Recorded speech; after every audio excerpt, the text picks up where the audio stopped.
Hello. आज आपण check in कशी करायची ते पाहणार आहोत. चेक इन दोन प्रकारे होते, एक ॲडव्हान्स बुकिंग नंतरचं चेक इन आणि दुसरं म्हणजे directly check in. Advance booking नंतरचं चेक इन पाहूया. काही रूमवरती मल्टिपल ॲडव्हान्स बुकिंग असतात, तर ते आपल्याला कोणत्या कस्टमरचा चेक इन करायचं आहे ते पाहून ॲडव्हान्स रूम बुकिंग डिटेल्सवरती येऊन आपण customer name, room number, room type वगैरे टाकून आपण तिथे फिल्टर करू शकतो आणि त्यानंतर ते येऊन जाईल. तर जे ॲक्शन लिहिलेलं आहे त्याच्या जस्ट खाली तिथे ॲरो दिलेला आहे, तर त्यावरती क्लिक केल्यानंतर चेक इन पेजवरती जातं.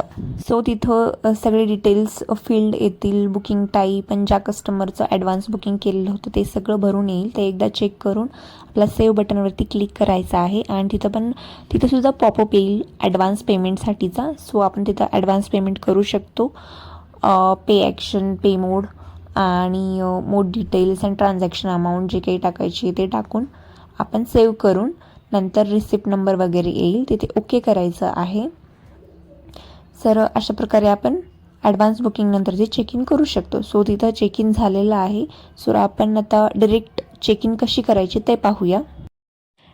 डायरेक्ट चेक इनसाठी ॲडव्हान्स बुकिंग झालेली जी रूम असते त्यावरसुद्धा ऑप्शन असतो डायरेक्टली चेक इन करण्याचा, आणि जी रेडी टू सेलला आहे त्यावरसुद्धा ऑप्शन असतो.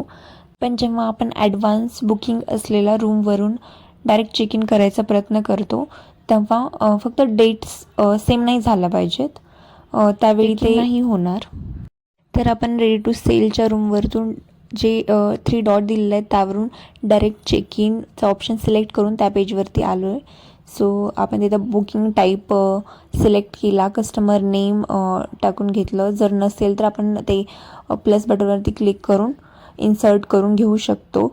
नंतर चेक इन डेट. सो आपण डायरेक्टली चेक इन करतो आहे त्यामुळं जे आजची डेट असेल, आजचा ज्या टायमाला करतो आहे तेच टाईम येणार आणि चेकआउट डेट टाकून घ्यायची आहे आणि बाकी रूम डिटेल्स येतील आणि ते सगळं करून सेव्ह करून ओके करून द्यायचं आहे आणि ॲडव्हान्स पेमेंटचा पॉपअप येईल. जर करायचं तर करू शकता किंवा ओके करून आपण ठेवू शकतो. अशा प्रकारे चेक इन आपण करू शकतो 2 प्रकारे.